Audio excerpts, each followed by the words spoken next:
back. Welcome to another edition of the Sports War. And we are back. We got the full crew in the house.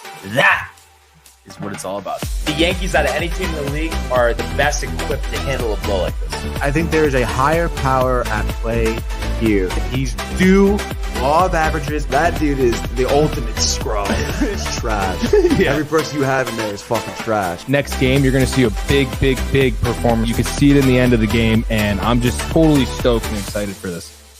And we are back. Welcome to another edition of the Sports Port here on a Tuesday. Barnes and Tony, once again, what's going on, brother? Not much, dude. Excited to be here on a Tuesday, a frigid Tuesday, Brian. No run? Out there. No run. A little rest day. Good sleep or no? A little R&R, dude. Yeah, great sleep, dude. Was in bed probably, I don't know, a little bit after 10 o'clock, 10:30 maybe. I mean, that's so. like you going to bed at 7 o'clock at night. Literally, the way you operate. Crazy, dude. Yeah. So, yeah, that was definitely nice, dude. Woke up, did my thing, got some extra sleep, got ready. So, yeah, nice. Feeling well rested. Feeling well rested for sure, dude. Yeah, definitely going to need it. But yeah, dude, definitely fucking cold. But, yeah, happy to be here. I guess let's go Hoosiers, huh? Yeah. Obviously Indiana last night winning the college football playoff national championship, first title in school history. Wow. A comeback story. Just 3 years ago, 3-9. Crazy. To the first 16-0 team in college football since Yale in 1894. Tony. Very nice, dude. I think they were like 2-10 the year prior, right? Oh yeah, and then it was oh my worst God, team so bad. Worst team in college football. They're calling it one of the greatest turnarounds in like American sports. It is, Yeah. and Signetti. I mean, unbelievable. The video of him saying, "Google me, Right, I I win."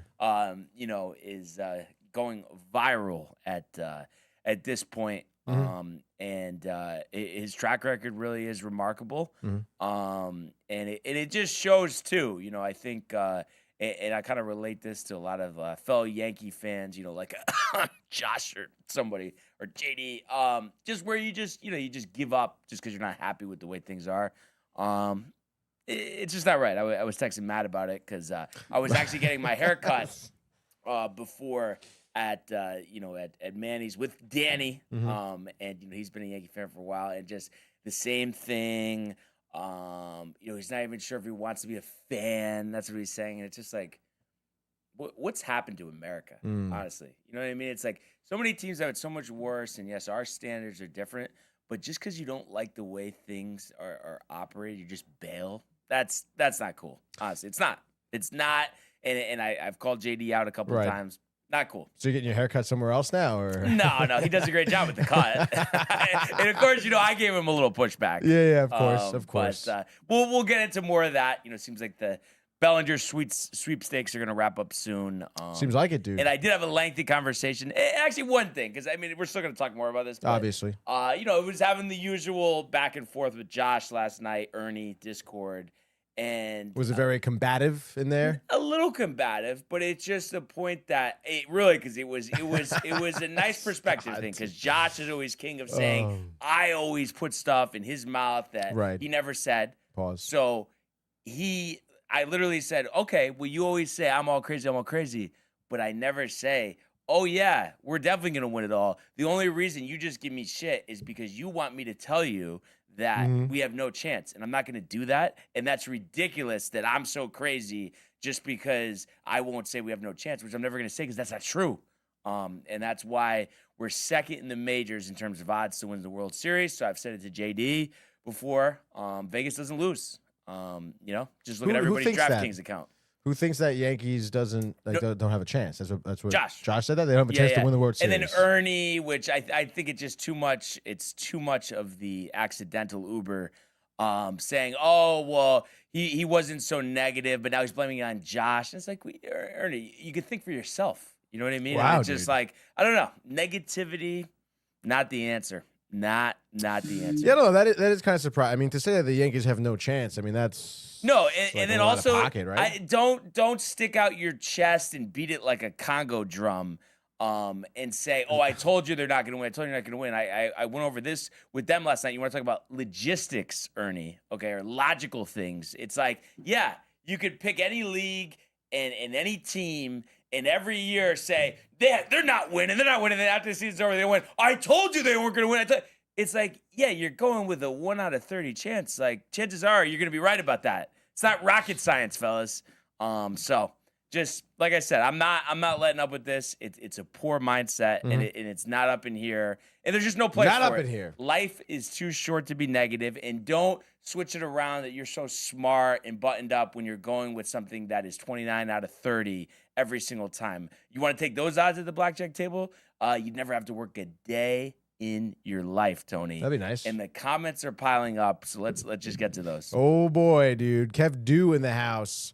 He says, good morning. Good morning. Damn, what a game last night. Canes should hold their heads up, played Indiana better than any other team that they played in the college football playoff. And I agree. Yeah. But I think it's got to be tough because all of that being said, a doink away, a interception not happening away from winning the game. So that's got to sting. You saw it on Michael Irvin's face or whatever adult porn star that was there that they kept panning to in the crowd. Bella Danger? Yes. Wait, is she dating Carson Beck or no? No. She went to Miami. She went to Miami. Maybe she's dating Carson I don't Beck. know. But it was just one of these ridiculous things. So I don't know if it was like a fake post. Yeah, I just saw something like I don't know, dude. parents are outraged that they're showing on camera. Like they're showing her on camera. Like that's not. They're not. Like that's ridiculous. Like I don't know. That's just one of those things that's just ridiculous. You're just panning to someone in the crowd, and it's like, oh wow. Like let's shut down the broadcast. Like we've come to that point. We've come to that point, Tony. I mean, it was pretty funny that they kept showing her. Like, yeah. But hey, I mean, she's an outstanding alumni of Miami. So yeah, that's what they do. She's successful. She's very successful at what she does. Successful at what she does. And then Matthew Gabriel says, "Let's go, dude. Let's go, Matty boy." Says, we were just talking what about did Duke do? the fellow shitty Yankee fans. We have no patience for it. It's bullshit and it's way too negative. I'm not going to stand for it. Matthew's not one of them. I'm not backing down. Absolutely and I'm going not, to come dude. at you with facts and not your negative rhetoric. Okay, that's not true. John Pollock says, good morning, beautiful peoples. Good morning. And then Josh B in the house says, yo, what up, fam, as well. Josh B. John Pollock is hyped for the Pistons last night. Great win, he says. It Pistons are definitely good. feels sweeter. Pistons are good. Looking when a lot they're better than the beating Knicks. Boston, that's for sure, dude. And then John Pollock says, Josh B, what's up, dude? Ernie with the year. And then also weighing in on last night's game, Miami lost like expected. LOL. Have you heard the recent chatter from Gary Sheffield? He said Mo's cutter wasn't all that great, and he's laughing at it. Yeah, I'm just kind of Gotta tired do that. of like these old washed up stars, that just are trying to remain relevant. Like a comment like that, like by Gary Sheffield. It's like, dude, no one's taking that seriously. So just like it is with the negativity with the Yankees, get it the hell out of here. Well, what was Take it in the back, Tony, and shoot it. Well, okay? what was the context? I don't want to take. I don't Gary know. Sheffield's a nice guy. I don't know, but Gary you know? Sheffield very negative about his Yankee tenure. He didn't win. Says he wasn't treated right. I don't know. I wasn't there in the clubhouse. Okay. I would have liked to be. Yeah. And then we have Mr. Strangle Mania 86 in the house. Says, how about them Hoosiers, dude? How about them Hoosiers? Yeah, how about them Hoosiers? Yes. Mr. Strangle Mania 86. Thanks for tuning in, dude. And then, wow, Ernie, some facetiousness here says it's nor'easter cold. Another thing that they can't get out of their head, and I forgot who I was talking to about this, but they couldn't have agreed more with me. Like, nor'easter isn't rain, okay? Again, just showing that society is too soft. We're calling rainstorms nor'easters. We're bailing on our team that it wins 90 games every year, just was in the World Series, and has the second shortest odds to win the World Series. But because we can't be the general manager, that means we're just going to bail. Okay, that makes sense. And then Ernie says, Fish Boy, what's up, dude? And then go, here we go. Nice and early, Ernie. There he is. Absolutely. My mother says, hi, fellas. Good morning, Mom. She's definitely at work right now, I would imagine. And then Stringomania back in here with all those 5-star players Miami have. They couldn't pull it off. Indiana had no 5 stars, but boy, they performed like no. they I mean, were. it's something that truly demands so much respect. Signetti, I mean, unbelievable. And then just that assassin look on his face, and it's like that's the thing. When Kirk Cignetti took the job, Josh, did he say, "Oh, given what's happened recently, we have no shot to win ever"? No. You know what he said? He said, Google me. That's what he said. Google me. All right. No, yeah, that is pretty fucking sick. And then John Pollock declaring for everyone to hear, "I am the fish boy," laughing at himself. Derby in the house says, "Wait, Indiana won? Does that mean Lee Corso will die?" I don't get that. I mean, I don't know. Derby. And also, Hashish. FSU, not Miami. I don't understand that part. Yeah, I don't understand anything, I don't think. And then CF Daly in the house says, what Pat's up, man? got it Good done. to have him back. Yes, good to hear from him again here.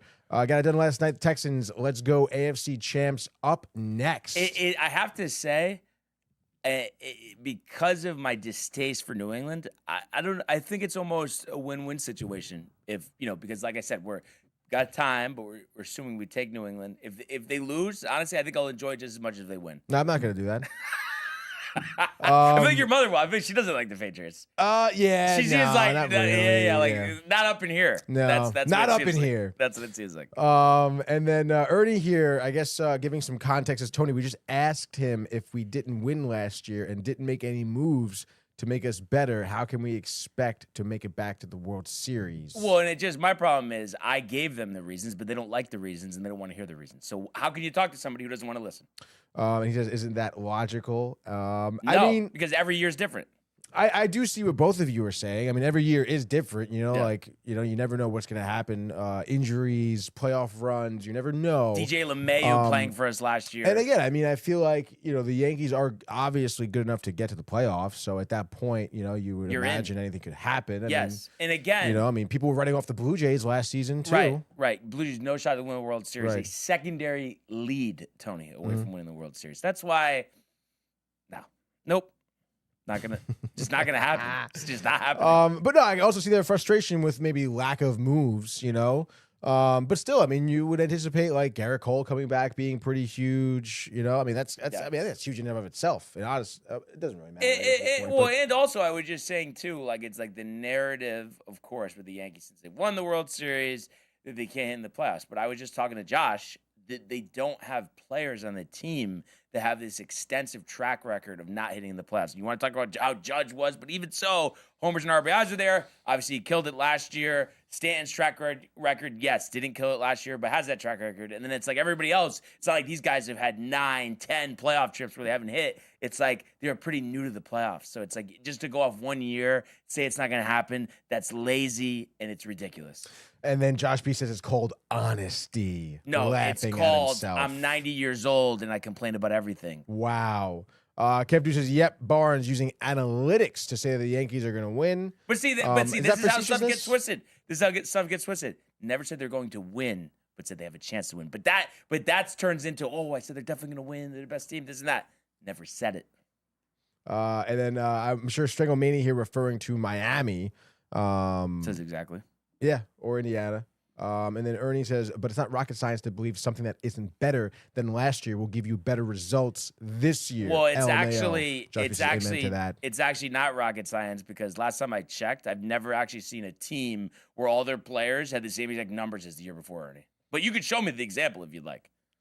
And then Ernie says she's a phenomenal actor. I think referring to Abella Danger. Yes, which, I mean, that's something I think we're all going to agree with, right? Yeah. I don't even, I mean, at that point, it's not even acting, Yeah. It's, it's living.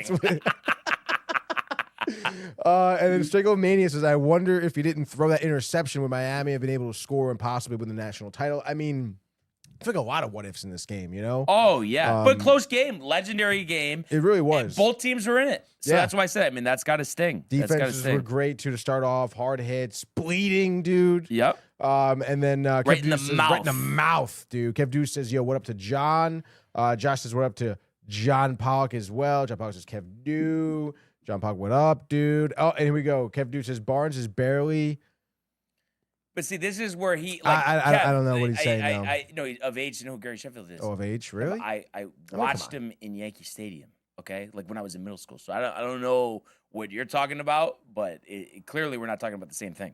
All right, here we go. He says, Ernie, this is sorry, no, sorry, I missed one. Wait, hold on, there we go. Ernie says, "Who's bailing LMAO?" Josh B says exactly. You you said it yesterday. You said you're so negative. You're Josh B. You're down in the dumps. No hope. You said it, Ernie. So don't. He says though, don't have a split personality. Now he says just because we don't think we are better than last year, now we're bailing LMAO. Barnes off the deep end. You said it, Ernie. You said it. So don't take it back. And he says, no, Josh B now says, no one has bailed. Never said that shit like JD says that, bro. Watching the Yankees lose, bro, would make him feel better for your depression. You make it sound like that's what we're saying. But to say there's no hope, ridiculous. Absolutely ridiculous. Toronto has improved their team tenfold compared to the Yankees. First of all, I would say no. I honestly think they got worse. I think the Dylan Cease contract is going to be one of the worst contracts that was signed this offseason. He was terrible last year. I had him on my fantasy team. No, yeah, he wasn't great. And I feel like also, I don't know. I mean, the Blue Jays in general, I feel like their pitching staff was hanging on by a thread by the end of the season, right? I mean, but it's like, and then you lose Bo Bichette, and you're telling me you improved hand over fist? I don't know. But you're relying on Okamoto, who has never even played in the majors, to replace him. Okamoto. That's not smart. Stand by here. We have Ernie popping on the line. Good morning, Ernie. Yo. Here. You. I had to call it. It was too much. Because now Barnes always talk about that people put words in his mouth. He's putting words in our mouth. No, you said it. You said you're down and out. Josh destroyed you. No hope. Did you say that, Ernie? Did you say that? Did you say that? Did you say that? What I said was, all right, I'm gonna pull a Barnes. Okay. What I said was, if you were listening and paying attention, was that I do not feel that we are a better team than last year. And if we didn't make it last year, how logically do you expect us to make it this year? It just doesn't. Doesn't make sense. But also, though, this is the person to be better. But this is the person that also said that they agreed with me last night that not having Volpe for the first month and not having Devin Williams blow games makes us better. You said that. And I'll agree with that point, but so that doesn't make us better than we were last year. Just because they're not here, who do we replace them with that's going to make us win? Kabi? You think Kabi is going to be the answer? I mean, I feel like you've said that, but maybe Josh talked to you more, and now you're not saying that. But you've always said you like Kabi. I like Kabi. That doesn't mean he's the answer. You can like somebody and not be the answer. But also, Brian McMahon, is he the answer at third? But also, you're telling me that he's not hand over fist better than Volpe? Are you serious? 19 errors, all the strikouts, runners in scoring position. He steals bases better than Volpe. He plays better defense. Better than Volpe. Everything better than Volpe. Everything better than Volpe. Offensively a little better. Yes, offensively a little better. Everything. Defensively a little better. And what did it get us? He didn't get a chance to play the full time. It got us nothing. Got us nothing because he didn't play. When he played, he didn't play in the playoffs. He didn't play. He came off the bench. He didn't play in the playoffs. You want to know why he didn't play in the playoffs? Why didn't he play in the playoffs, Barnes? Tell me why. Because Cashman sucks off Volpe. Okay, and is Cashman still there? Right, but the thing is, this is his fourth year, and he's missing. But he's missing the first month. You can't tell me. I don't care what you say. So when he comes back after the first month, he's going to be the starter. Nothing has showed us. It depends how Caballero plays. Okay, so that's going to be my next question. Jose Caballero has a great first month. Anthony Volpe comes back. You're going to sit there and believe that Cashman and Boone are gonna sit Volpe to start Kabi the rest of the year. Yes, because the thing that you're forgetting, all this is about though Cashman's ego, and what's a better ego for him than the Yankees traded nothing to get Caballero last year, and then all of a sudden he's playing really well. You think that's a black mark against him? No, he's gonna stick out his chest. Your prior sentence was that Cashman sucks off Volpe. Right, but now there's somebody that he put his mark. I found this guy. I traded for him. That exists. I think Tony's laughing in the background because he knows you're bullshit. No, he's not. He was actually looking at his text messages, I believe. You're flipping. Were you? You're No, go ahead. Answer the question, Tony. Were you cracking up? I want to hear it. I was not cracking up. Okay, thank you. Continue. Tony, what do you think? Now I'm cracking up. I want your opinion. Oh my gosh. I mean, in terms of Caballero over Volpe, I mean, I don't know. I mean, it's tough for me to sit here and to think that Volpe isn't going to be started over Caballero. He is going to miss the first month. No, I I'm mean, saying that's like down not the the But when he stretch of comes the back, season, he's though. going to play. But you don't think if Caballero has like an 800 OPS, making defensive plays left and right, stealing a bunch of bases, winning games for the Yankees, you think right away, Volpe, 6 days a week, starting shortstop, right away? No. I don't think right away. Yeah. So, I mean, Caballero is going to have the chance. That's the point that I'm making. Yeah, but I feel like the second that stops, though, it's. I just don't see how it's going to stop. It's a regular scheduling program. I've seen almost every one of Volpe's at-bats, and you can't tell me that Caballero is not going to play so much better than him, and it's going to change your mind so much. You can't tell it to me. Sorry, you just can't. You want to know why? You want to know why I don't believe that, Barnes? Because we sat Jazz first game of the playoffs. But yet you expect me to sit here and believe that if Abby's playing better than Volpe, he's going to start. I think, though, we've seen they're just slow to react on certain things, but I think as time goes on, they do correct their mistakes. It just takes them way longer than it should, like cutting LeMahieu last year and cutting Stroman. So all of these excuses that you keep saying, like But what this and this and this. What excuse? What's an excuse? Changed. But what's an excuse? We still have the same team as last year. But it's not the same have, team. It's not the same Oh, team. matter of fact, you're missing a key point in the conversation yesterday that it just dawned on me that I kept saying and you kept bouncing over. Tony, you want to know what the real conversation was? What? If we don't sign Bellinger, do we make it back to a World Series? That was the question, and Burns still stood on the fact. No, that's not true. Then you it's not true. It's not true. No, because you said the question was. You said the question was. You said the question was. Do we have a chance to get to the World Series? And I said yes. That's horrible. You really think we can make it back to the World Series without Belly? Yes, I'm not like Josh, and I think the world's going to end and there's going to be a bomb dropped on all of us every second, Ernie. I don't think like that. I'm sorry, I don't. It's common sense, Barnes. It's common sense. I feel like you just don't get. Common sense is not expecting every player to replicate what they did the year before. That's a lack of common sense. I don't know why that's so hard for you to understand. So we don't sign Belly. You expect Spencer and Dominguez to just have great years. Here we go again with you and Josh, like the Congo drum like this. I told you they wouldn't win. They had a 29 out of 30 chance of not winning. I told you. And it's like the same thing with prospects. Yes, if you say every prospect is not going to pan out, more times than not, you're going to be right because it's hard to pan out. But it doesn't mean it's not going to happen. It's just such a lazy take. It's ridiculous. Go out on the edge. You know what the problem is? You know what the problem is that we listen to you speak on the regular, so we remember shit that you say. Okay, so what did I say then, Ernie? Last year, you were worried about Spencer Jones' strikeout rate. This year, he's going to come out to be and then great. he hit 35 home runs and hit 270. And then when I give you the reasons why, 172 strikeouts. I don't care if you strike out 270 times. If you hit 35 home runs and hit 270, that's great. That's bullshit based off the fact that last year you kept saying we need to get away from the home run guys. We need more guys that give us contact. But now you're sitting here arguing. You're allowed to improve again. You think somebody does something one time and that's it, and it can't change. That's ridiculous. Do you watch sports? Like I don't understand what you want me to say. I don't think you watch sports. I think you watch sports in your own mind. You watch the sports that are going on in your head. I think if we talk about how much of the Yankees that I've watched compared to you, I think over the past 5 years, I've watched probably 98% of the games, and I feel like you've probably watched 35%. So it's just like I've seen a lot more. I watch every single game every day, regardless of what channel it's on, because I have them all. So I watch the games, and nothing is telling me that we are better than we were last year, that we're going to have a better chance than we did last year, especially since we don't have our second best fucking hitter signed yet. Well, that's first of all, behind Judge. That's not decided, first of all. And second of all, it's like, again, nobody's ever came up from the majors and had a good rookie season and helped the team. That's how you're acting right now. That's never happened. I'm acting like it hasn't happened to the Yankees since, what, 96?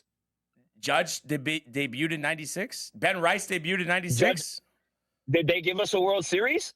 But they didn't. It's not the same. You just, every year is different, Ernie. Like, the past references don't mean anything. The team's different every year. The player production is different every year. This year. But You can't say the team's different The every year. It's team not. is different. same The fucking bullpen team. is rebuilt. The rotation is going to be different. It's a different team, Ernie. I mean, I don't know how much clearer I can be. The roster is not exactly the same, and you know that. I don't know why you keep arguing that. You know, because it's worse than it was last year. Like, But it's how not could you any say better. it's worse if they haven't even played a game? Because we don't have the same players we had last year that helped us win. Josh, It's very simple. Josh got to your head, and it's sad. It really is. Really, really is. But me and Matt talk about it all the time. Chief's a part of it too. We'll stand by ours and be on our islands and not have to deal with this nonsense. We're not falling for that bullshit. No chance. Okay, Barnes, no problem. It was fun talking in circles with you. I'll talk to you later. Good try. Oh man. Might as well finish up on the comments. Yes, for sure, dude. Let's see. I don't know what Kev Du was saying here. But he gives you a good get off my lawn. Because I said the 90-year-old like Josh complaining about everything. Oh, yeah. And then Kev Du says, what have the Yanks done this offseason to make the Kev, number 2 I just want to know, do I know better? Do you know better, or does Vegas know better? You tell me. You're maybe, I don't know. Maybe you've hit some of those jackpots on those casino games, right? You're up more than they are, right? Josh B here, getting a good chuckle. He's saying the analytics. That's wild, Barnes. Laughing, the popcorn emojis. More popcorn emojis with the laughing emojis. And he says, you just said Dylan Cease had a terrible year last year, and now he's going to suck this year. You just said that, and now you're contradicting that by saying this. Well, if you remember, I actually never said that he was going to have a terrible year. I said it was a terrible contract.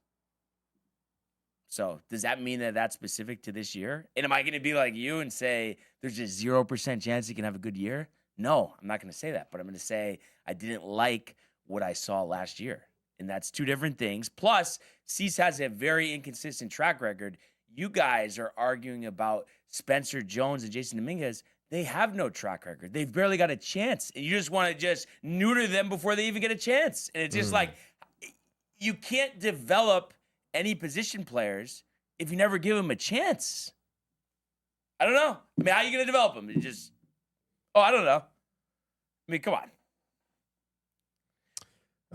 And then Josh B says, "Oh God, Barnes, never wrong." But also, you're never wrong, and you talk like I said. You always say about putting stuff in your mouth. I never said that they were definitely going to win it all. I said they have a chance, and you won't let it go because you want me to say that they have no chance and they're doomed forever. I'm just not going to do that. So that's what they want you to do. Yeah, we had the conversation last night. That's what they want me to do, and I'm just not going to do it. And they can have their little inside jokes, cracking up on the side, but it's just not happening. So that's it. And I did see though that we are supposed to find out about Bellinger. It could come today or tomorrow. What do you think? I heard the Yankees are pretty firm with their offer, right? They're firm with the offer. Yeah. And then I don't know if you saw this, but Belly posted a picture of him working out, I don't know, with some song. I thought that said something about moving a law or something like that. And then Austin Wells commented with a crying emoji or something. So, you know, but that's the type of things like people read it too much. I know. The problem is, I'm serious. Like, it feels like he's going to go, but I just don't have the team. Like, it doesn't seem like Stearns wants to give him the contract. Pollock mentions L.A., but it's like, does L.A., I don't think they have a spot for him, really, unless they're going to trade Tasker or Hernandez. It's like, I don't think they really need him. So it's like, does he go to Toronto? That's why I'm like, my head is going in circles about this. I honestly, I don't know. What do you think? I'm kind of in a similar boat where it's like, I feel like now like all these teams are involved and everyone kind of seems like neck and neck. Yeah. I would like him to be on the Mets though. Yeah. I mean, do you think he's going to be on the Mets? That's the question. I want to say yes. Okay. I think it, like, you know, the final hour, you know, Stearns is going to, like, you know, maybe put a little extra on the table or something to kind of coerce him. You know, I think the Bichette contract's been pretty indicative of the ability to do that. Especially because there's still that hole in the outfield. I mean, they just don't have that left fielder. And the only thing I would say is, you know, it seems like they would probably love to do the short-term deal. I don't think, though, that's on the table. So in my mind, if they're going to sign him, they're going to have to do a 7-year deal or maybe a 6-year deal. No, yeah. Right? I mean, that's kind of what it feels like. It seems like he doesn't watch short term. He's had too many short terms recently. Right. Yeah. Which again, I mean, back end of the contract will be bad or not. I mean, at this point, Yeah, you just want something. Yeah. Right. So that's going to be interesting. Also, Hall of Fame, I think 6 o'clock today is going to get announced. It seems like Andrew Jones and Carlos Beltran are solidified. Any qualms there for you, or you think deserving? I know you're a little Beltran. Andrew Jones is cool, and yeah, you hate Beltran? I don't hate Beltran. It's fine. He deserves a Hall of Fame. Yeah. No. No, I think so. Yeah, I think he's so a Hall too, of Fame dude. player. Yeah. So, and then what's it called? And then I think Utley and Pettit were like the next ones, but it doesn't seem like they're gonna get in. Utley could kick rocks, dude. So you'd rather have Andy get in? I'd rather have Andy get in. Yes, Okay. sure. Okay. Let's give it to Andy. And then a couple more here. Goon talking shit right about the Yeah, Rangers. It's like we're lost, tanking, Goon. dude. So it's like you can make fun of us, so we're tanking. He's Islanders Goon. are gonna make He's the Goon. playoffs. I've said it all along. And then it always ends with the Dodgers signing big names. John Pollock reiterating, dude. True. And then Goon says, when are we going to talk about the World Baseball I Classic? mean, there's gonna be like some mention of it. No, and there's not, dude. No. I'm saying I've had a lot of arguments with people like with JD shot and stuff.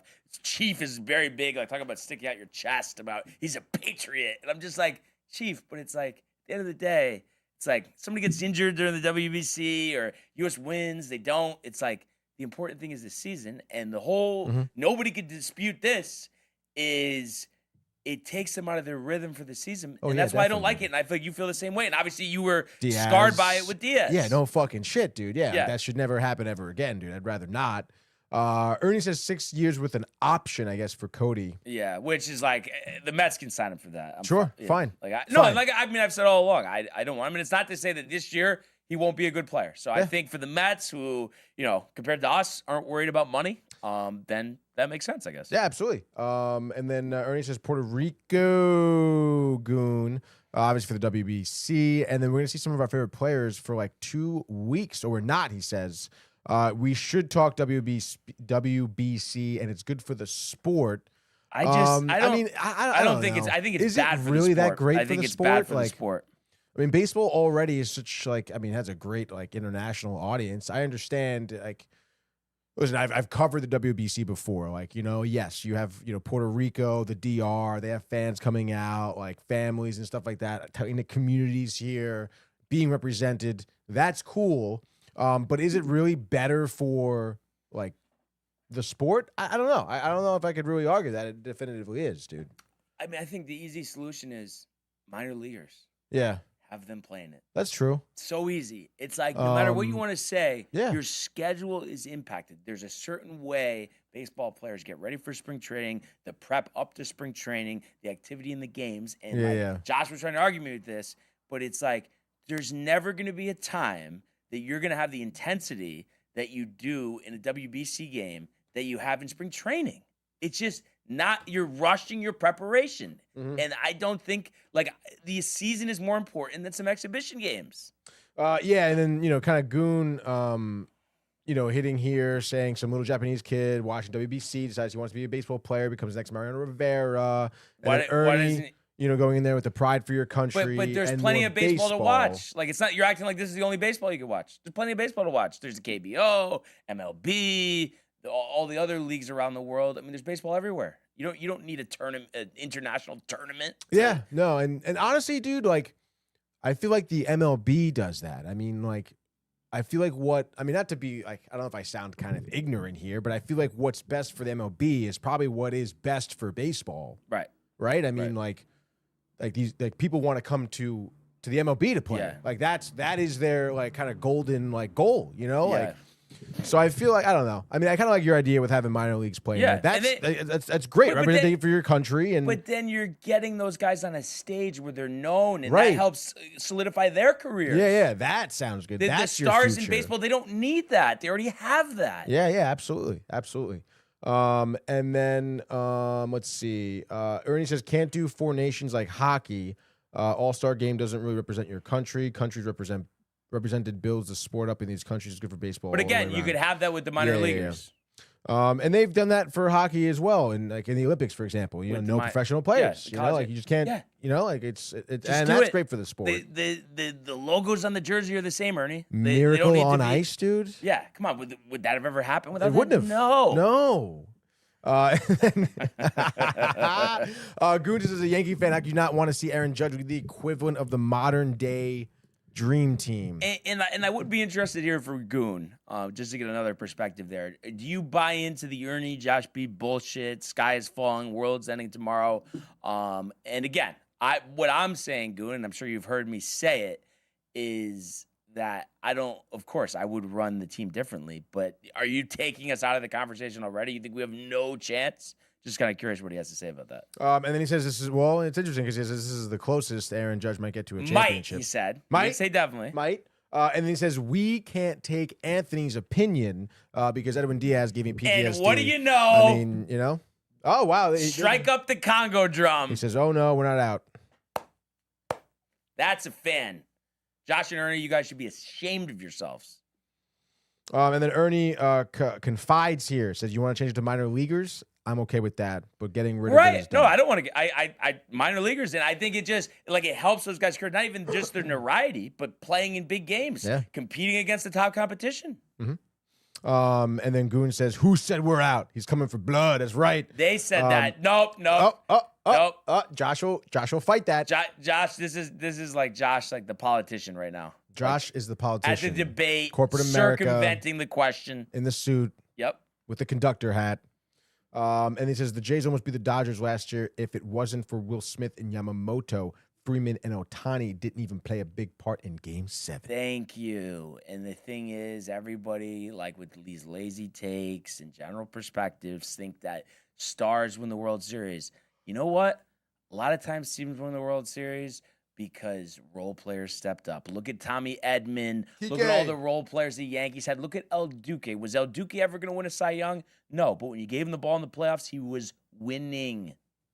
And then I guess Ernie's trying to defend himself. He says, Goon, I said if we don't sign Belly, I don't see us making a World Series. Do you agree? ? And then let's see. Goon says I'm Hispanic, so I view baseball a little differently. Star power doesn't mean anything, even though it's nice. I'll take a hungry rookie in Game 7, bottom of the 9th, with the game on the line in the World Series over Kyle Tucker at this stage in his career, which is kind of wild. And he says, I don't care about Bellinger. Thank you. And again, this whole thing with Bellinger, whether we have a chance or we don't, if we get Bellinger, it's like, yes, it's because everybody, like, you see other teams making moves and you want to be left out. You know, it's like when you don't get invited to a party. But it's like you had to have some type of restraint, some type of foresight. And is Cody Bellinger signing him to 5-6-year deal when he's already 30, when he's had 3 seasons that have been terrible, sub-6 OPSs? No, it's not a good deal. It's like, it's so obvious to say that. You're just thinking about the right now. But for the long term of the team, giving Bellinger that deal isn't a good deal. Now, yes, if we do sign him, I don't want to hear, go back to what I said, this and that. It's like, yes, for this year, I am saying, so you can write it down, Josh, in your notebook, or Ernie, is he probably will have a good year. But I also am saying in year 3 or year 4, I feel like we're not going to like the contract. But I don't think we're going to end up signing him. But if we do, that's my prediction. We'll see what happens. And then Ernie, I guess, putting on his reporter hat, gunning at Goon. Yes or no question, though. And then he says, no Belly going into the season. We've already talked about it. Jones or Dominguez are going to step in. And then just, again, here we go. Here's some insight from Goon. I put more importance on the farm, free agency, draft, etc. That's where we got Mariano Rivera, Posada, Pettit, Jeter, Hideki, etc., etc. And then Ernie says still no answer. But he said yes. He already said yes, Ernie. Like, you're looking for the negativity from Josh. Goon's not giving it to you. I'm not giving it to you. Like, a real Yankee fan is not going to do that. I think we're still in it. What do you know, Ernie? What do you know? I'm so crazy, right? I'm the only person that thinks that, right? You and Josh, you guys know everything, right? Enough. There it is. That's it. So, it's such nonsense. They're dying on a hill, And as JD fails to do sometimes, because he always tells me, take the L, fellas. You'll be better off for it. Also, Cole's coming back. We're going to get a few injuries like Rodon, one of the most solid pitching rotations. So that's really it. Maybe I have one more closer. I'm trying to think. There really isn't any murmurs about stuff like I was listening a little bit to the leadoff spot with Phillips and Eduardo on MLB Network Radio. But just like the Skubal saga continues on. You know, that looks like it's headed to arbitration. I guess Boris did say today that he's open to negotiation before they get to arbitration. You know, we'll see if that happens. And really, I feel like just Suarez and Valdez, right? I mean, those are like and Bellinger, obviously, but the notable, right? Everyone else, the other Suarez, yes. Eugenio. No relation to Ranger. And Goon is my guy, honestly, right now. I couldn't agree more with what he's saying, other than the WBC. I just don't think that. I just don't see it. I think losing Bregman is going to hurt the Red Sox. We do know that. Yes. Not moved by the Mets signing Bichette. Well, you better fucking start moving. And then he goes, I'm moved by the Blue Jays losing Bichette. Yeah, which is big. Also, I know we kind of talked about this yesterday, but like, are you hoping that they figure something else out for third and have like Bichette DH, or are you like comfortable with him at third? I know you got to see it, but I mean, no, I'm not comfortable with him at third. I've never seen him play third. Yeah. I mean, I guess I wouldn't be upset if he's a DH and there's a lockdown defender at third. I mean, I think the DH position is a little bit of a hole in the lineup right now, right? I mean, it's normally like when, Marte, I can't really play outfield, like, or whatever. So, yeah, dude. I mean, I guess I wouldn't be upset with that, but I'm interested to see him play third base, to be honest. I mean, I think the other options, honestly, like Beatty and Vientos, I mean, they're not much better, you know? Right. And they're certainly not better at all offensively. So yeah, I mean, I think either way, I would be fine with it. Obviously, if it's like the second month of the season and, Bichette has like 6 errors, it's like, well, that's a big problem. Then you have to address the situation. But hopefully, the Mets coaching staff could figure it out. I mean, I guess if you're looking at Bo Bichette's, defensive metrics, wouldn't necessarily be indicative of him picking up third base right away.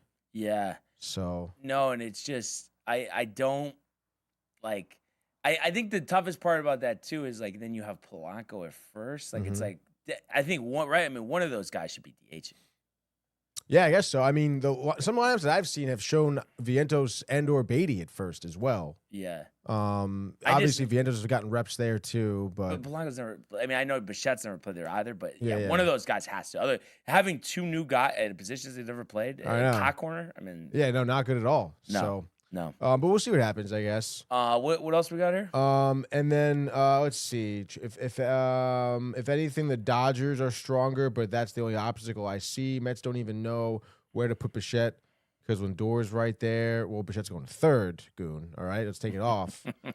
If he asks arm at short, outputting him at third. The answer LMAO. But ass arm again. I mean, it's you really can't. I know you could, like I just said, you can speculate based on what we've seen from him already in the infield. But I mean, you never know. I mean, maybe this guy could turn a leaf. Maybe he's naturally good at third base, and that was the problem. Maybe he doesn't really like playing short, kind of clogged up a little bit third base, maybe a little bit more room, a little more reactive. Who knows, dude? Yeah. And then he goes, I think he says this thinks he messes up the Mets team chemistry. You rushed to sign Bo because you missed on Tucker, obviously. And Bo Raleigh wanted to play shortstop. He was open about it. Really wanted to play shortstop. He was open about it. So what does that tell Lindor? But I think he also said he was open to third. To third, yeah, which is why. And I also think that, like, this wasn't like a, oh my God, Tucker's gone. What do we do now? Like, this was probably already thought. Like, if Tucker doesn't fall to the Mets, like, this is how we pivot. It wasn't like that was a split decision call, And again, taking Bichette away from the Phillies was awesome. You don't want to see that.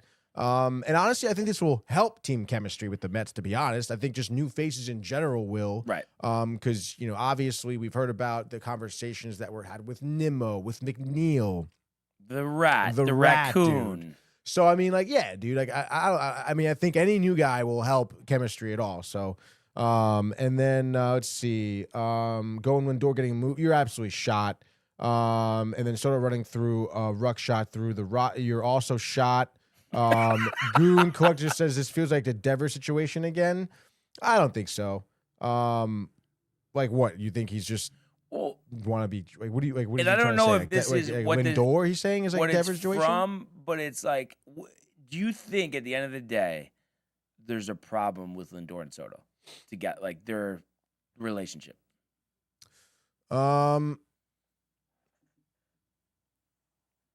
It seems like it, I guess, Yeah. right? I mean, that's what. But like we're like they're gonna have to get rid of Lindor. Like, is it that No, bad? I don't think so. You think the fence could be mended? Is what I you're think the telling fence could be mended between these two guys. I really do think like McNeil was more a of a problem. me. Okay. But that's just my opinion. And again, we're not really necessarily in the clubhouse, so it's like almost like, I mean, take what I say with a grain of salt here. Yeah. Goon says it feels like a rushed second option. No one else left though, really, besides Bellinger. But that's what makes me. I was to you with the bless you. Bless you. Well, again, I mean, that's like, obviously it wasn't your first, like you were going to get Tucker. Right. Okay. And who knows, honestly, what the plan was. Maybe you were going to still get the shit anyway. I think too. they thought they were getting You Tucker know? though. They Oh, definitely yeah, thought they were probably. getting, I mean, that's why I mean, they were making the move Cohen, for Tucker. Yeah. You tie Cohen on Twitter or no? I mean, no, I mean, I guess whatever. I mean, he's always on Twitter, so I'm not surprised. Okay. I guess at that point, you know, I'm a little numb to that. And then if you trade Diaz, he did correct himself, where he says lose Diaz, you most definitely will trade Lindor. Well, again, you didn't trade Diaz, so you're not going to trade Lindor. You lost Diaz, and I don't think, and they obviously fucked that up, but I don't think that really means anything towards trading Lindor. Right. Says the only safe piece is Soto. I don't think so. My mother says Barnes don't have a stroke. Facetious. And then Ernie says they let all the homegrowns go. Why wouldn't Lindor go? Well, he's not homegrown, Ernie. So what you just said doesn't make any sense. I see the trade in the future. And then let's see. Ernie says they don't mesh this year. The writing will be on the wall. Yeah, well, I guess we'll see. And then Goon says instead of waiting and thinking, okay, we lost Tucker, Yankees aren't getting into a bidding war with us. Let's go for Bellinger and forget Bo because Bellinger fits more. That doesn't make any sense either. No, but what I will say is I think because they were looking outfield, they need outfield. Yeah. To me, that tells me that they don't necessarily want Bellinger. No. Because I think they would have signed him right after that happened if that was the case. I guess so. Again, I mean, like I was saying before, I mean, it feels like almost like Bichette was almost always on the table, Yeah. you know? And I think maybe that move would have happened regardless of getting Tucker or not, maybe. Mm-hmm. I'd be interested to honestly hear someone ask Stearns about that. But in any case, I mean, it's very clear that Bellinger, you know, going to the Mets or not, like, is clearly going to be the second option in the outfield. I mean, they were pushing for Tucker. Like, Right. I mean, there's no getting around that. But regardless, I mean, I still would be happy if they got Bellinger. And then Ernie says they believe in Taylor, which he's getting probably a good chuckle at himself about that. I mean, I guess, listen, the guy has been a pretty solid glove in the outfield. Obviously, the offense is just so piss poor. But, dude, he's really fast in there. You know, he tracks balls really well. He's a solid center fielder. We've seen him make some good catches last season. I know Ernie doesn't watch any of those games, but that's fine. You believe him about, like, all the Yankee games he watches? He said every game. Would you believe it, though? I don't think anyone watches every single game, to be honest. Well, that's why I said 90. That's what I mean. Like, something's going to happen. But I guess what I would say is, of everybody we know, I just don't see how anybody would watch more of the action than me. Yeah, it's tough, dude. I mean, I know a lot of Yankee fans that, you know, are like you in that sense. But I feel like I'm literally like they're down 10-0 in the 8th, and I'm not turning it off. Yeah, no, I mean, I feel like Gino's like that. Gino is like that. Gino Ganello. Gino. That will always be classic video. Gino, let me finish. Oh my God, dude. He watches most majority of Yankee games. Actually, no, I love it because too many people are just so negative and just give up. I love people that are passionate about the Yankees. That's awesome, man. Awesome. I respect it to the fullest, Goon. And I actually feel like that's why I hated Williams so much, because I watched every post. Exactly. And that's a big deal. And that costs us a division. And Ernie and Josh don't want to admit that, but that's the truth. But I think if we didn't put an end to the baseball conversation, I think we would be on till 1 o'clock. Yeah, probably, right, dude? So a couple quick things here. Indiana, I mean, would you say, Tony, one of the best stories of worst to first you've ever seen? Yeah, I mean, how could you argue against that? I mean, it clearly is. The writing's on the wall there, Ernie, okay? And overall, so Cignetti at Indiana, 2 seasons, Tony, 27-2 for his career, 146-37. Crazy. And he's been a couple different places. Started IUP, went to Elon, James Madison, and then to Indiana. And you know what's a shame for him? I mean, obviously it shows the value of hard work. But he's 64. You know what I mean? And it's I guess he's dead set on staying at Indiana. But I mean, at the end of the day, he knows what's best for him. But I'm just surprised that he doesn't want to go to the NFL and coach Fernando Mendoza. It seems like that would be such a perfect opportunity. And again, lift a franchise from a pathetic nature like the Raiders to, I mean, I don't know. I just think that would be unbelievable. What a way to finish your coaching career. Because you figure he stays there 6-7 years, retires. If he wins it, I mean, that would be ridiculous. That would be ridiculous. That would be like Vince Papale. It would feel like, honestly, if he were to deliver a Super Bowl title to the Raiders. I mean, I know a lot of people are talking about that, him going to the NFL. He said he's not an NFL guy. That's what he said. But then saying that, leverage, contract, right? I mean, yeah. I mean, I don't know, man. I mean, maybe. Maybe there's a reason he's not an NFL guy. I mean, maybe it has something to do with the players. How he's able to treat his players, the ability to interact with his players, how his players act towards him. I mean, all of a sudden, I guess maybe in college it's kind of gearing towards that way already. But obviously, the NFL, you're getting, a lot of players making a lot of money. Egotistical players in there. I need a certain amount of catches and targets and shit like that. So he doesn't want to deal with that. I don't know, the bureaucracy of having an owner. Yeah. I don't know. I mean, I would imagine maybe that's a lot. He seems like that type of guy that doesn't really want all that nonsense.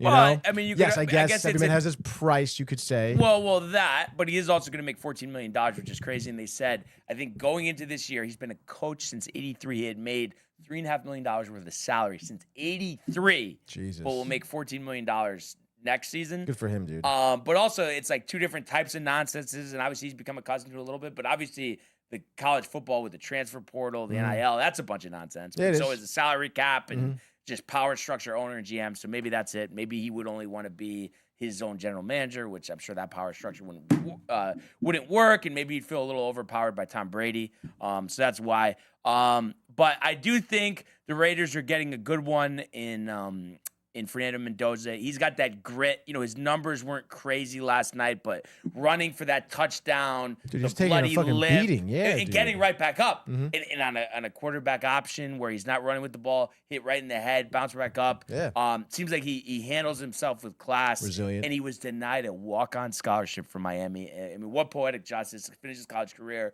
beat them in their building. That's mad fucking sick, dude. Good for him, dude. Unbelievable. Fuck Miami. So I think the college football danger. playoffs were great, and it's always nice too to see a different team win. The dominance of the SEC might be gone. Maybe the NIL has something to do with that. Who knows? But congratulations to the Hoosiers and Fernando Mendoza, and good luck to him in his career in Vegas. That hire is going to be interesting for Brady. Who's going to go with there? Who is going to be that coordinator or head coach with his arm around Mendoza? Having him take the next step. And listen, if they can improve that line, I think he's got a pretty good thing in place there because you have Bowers and you have Genty. And I think that's big. And I think Michael Meyer, the second tight end, also isn't bad. If you keep, you see the building blocks there. Maybe Brady to hire you. Maybe. But I think there's a lot for Kev Dew finally to be excited about. But Do you think if you were hired, Kev Dew's still a fan? Probably not. But actually, speaking of that, there's just a couple of things I want to discuss. If we could go to the world of the National Football League. This kid is special, man. This think to do that. Gonna run for it. He got it. And there he goes. Oh, the play of the year in the NFL. Throws intercepted by Surtain. Nobody's going to catch him. Jones to the end zone. Touchdown. Quincy Williams leveling Murray. There he goes. Jamar Chase. Touchdown Bengals. Stafford. Williams. What a hit. just saved a touchdown. So today's NFL segment is brought to you by Velvet Llama. Premium canned cocktails crafted by NYC bartenders with a playful spirit. Enjoy their award-winning espresso martini with Italian espresso and chocolate notes, the crisp Moscow mule with Nigerian ginger, or the spicy margarita with organic agave and jalapeno.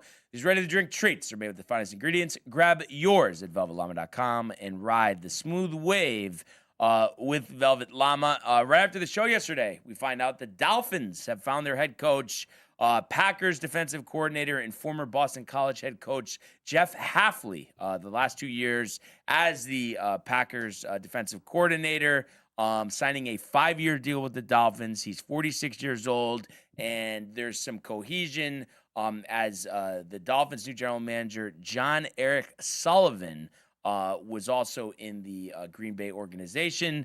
And in his 2 seasons as Packers defensive coordinator, Green Bay ranked 9th in yards allowed per game, 6th in yards per play, and 8th in points per game. So, I would imagine, the Dolphins, they've kind of been an offensive team. So I think they're probably maybe trying to switch things up here and become a stout, defensive team, and also retool that offense and retool, their success, because they have not had a lot of it. They have not won a playoff game in 25 years, the longest drought in the NFL. They last won a playoff game December 30th, 2000, against the Colts when Hafley was a senior at Siena. And it was interesting. Their new general manager, did not. John Eric Sullivan, he did not mention Tua in terms of the building blocks moving forward. He mentioned Jalen Waddle, Patrick Paul, Aaron Brewer, and Devon Achane. I think the writing on the wall has been for Tua. He said a reset would be dope. But it's kind of interesting here, just with Hafley. I think I always just question a defensive coach hire. Do you think a lot of it just depends on, because we've seen it work out, decently well with the Texans, but not only quarterback, but offensive staff. I think that's the biggest thing. But obviously the defensive track record is good, and the Dolphins haven't really had a good defense in recent years. So I think that part is good. Seems like he's well respected, but it's just kind of one of those things, I guess, we don't really know, till we see it. But any thoughts on this? I guess cohesion with the general manager, right? Yeah, that's always good. I feel like Miami needs as much, good vibes and chemistry as they can get right now, I feel. You talk about it often where, a good, defensive head coach, as long as you have a comparable, OC.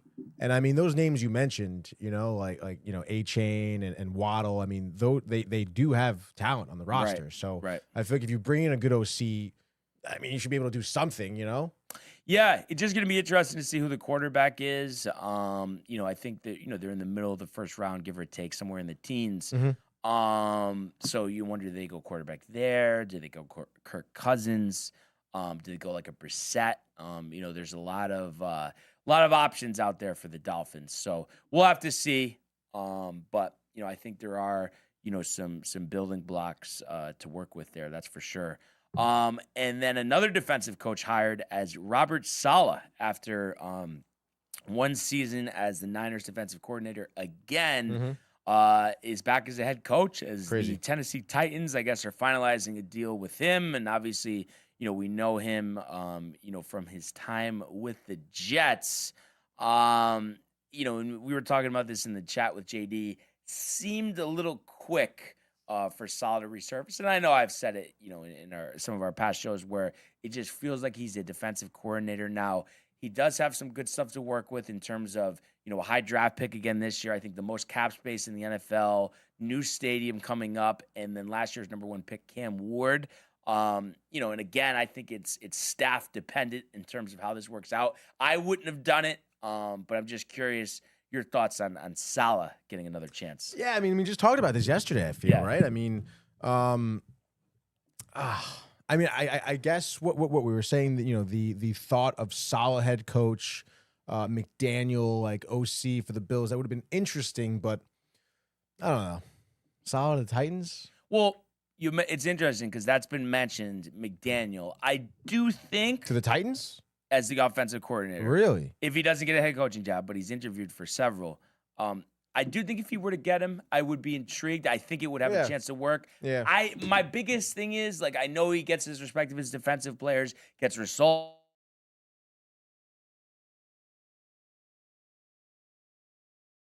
Of a whole team and a guy who seems like a deer in headlights, can he get the respect of his offense? So again, I guess, right? I mean, it depends if McDaniel's there. Yeah. I mean, I think he gets, so I could see it working out that way, even though it wouldn't be my choice. Yeah, no, I totally agree. And listen, I mean, we watched. Was that the year they were on Hard Knocks, right? Yes. Or did we? Yeah, because I think we also watched like the Jets YouTube. F thing this, too. F Yeah, that. yeah. No, one Jets drive. One Jets drive. Jay. That's right, dude. The Mentalist. Yeah. Eight's playing shit, tomorrow. okay, Eight's playing tomorrow. Do your fucking job, Ulrich. Yeah, everything's fuck this, fuck that. Like, oh my god.